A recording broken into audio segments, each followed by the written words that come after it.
What is up, potato chips? Welcome back to ciNATEmatic. You have many choices in online film critics and movie fans, so thank you for choosing me. As spooky season ramps up and the rain outside my window pours, I thought it would be fun to talk about My Babysitter's a Vampire. Now, if you were growing up in the 2000s, in the early 2010s, chances are you remember the show, and it was one of your first introductions to the thrill of horror, without it being too much. This franchise started off with a solid movie in 2010, and finished up with a mega cliffhanger in the second season of its series in 2012. The show was unique as it was produced by Canada, but Disney saw how popular it was, so it bought some steak, pun intended, and decided to air it on its channel in the States. Now, this show was headed by the creators of Total Drama Island, so that should give you an idea of the tone that it gives, which means that this series didn't really talk down to you, and it could be enjoyed by both kids, teenagers, and adults. It was in that interesting, rare overlapping audience pocket, which just proves how well it was written and how good these characters are. Now, for those of us who grew up with this show, it's most likely one of your underdog favorites, mostly due to the fact to the bitter way that it ended, and its strange airing pattern. But the charm of Ethan and Benny keeps bringing us back, as well as the intricacies of Erica and Sarah and Rory, as well as the mysterious setting of Whitechapel, and the fun Monster of the Week format with some overarching plot lines. For those of you unfamiliar with the plot, or you who may need a refresher, Ethan and Benny, our two mortal main characters, are best friends who, one, Benny, dabbles in magic and is what some may call a wizard. Now, often his spells backfire, but he learns along the way, especially with the help of his grandmother. Now, Ethan, not by much, but some may consider him the smarter of the two, is a seer. He can get premonitions from the future just by touch, which often help them take down their monster of the week. Sarah, who is a fledgling vampire for most of the series, meaning she has not fed on human blood, is hired by Ethan's mother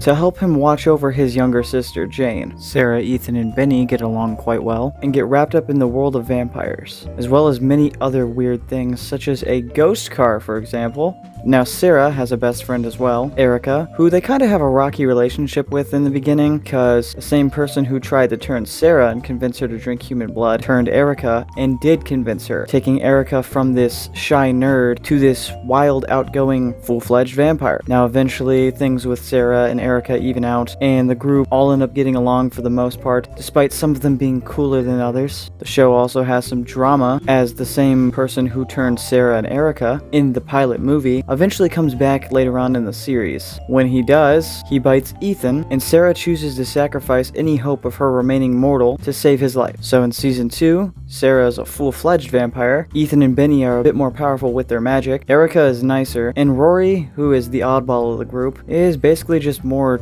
odd and a tad more mature. But it all comes crashing down in the season 2 cliffhanger finale when a device that threatens the lives of the vampires falls into the wrong hands, the principal of Whitechapel High School. The group join forces with their original enemy and take down the evil principal, but it's too late, as the device the principal has captured explodes and engulfs the entire town of Whitechapel. Erica and Rory watch from the outskirts as Sarah, Ethan, and Benny are all hit by the direct blast, and it has been this way since 2012.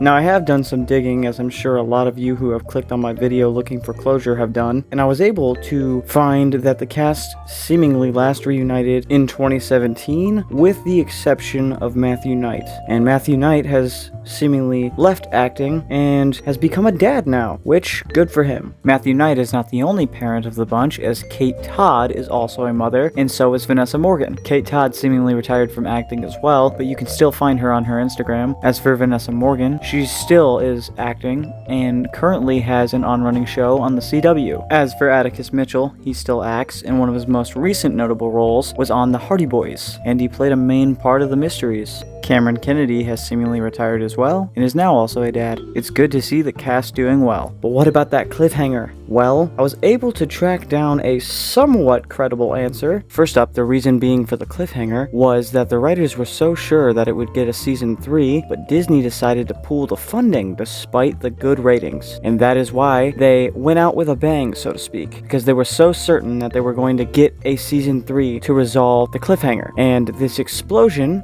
according to this writer, wasn't going to kill our main characters. It was going to either send them to a castle in Transylvania or back to Whitechapel's early days, where Jesse, the vampire who turned Sarah, was at the height of his reign, or madness. So season 3 was seemingly going to be lore heavy and time bending, and it's a shame that it didn't come to fruition. But at least now we know, and can rest easy, that Ethan, Benny, and Sarah didn't die.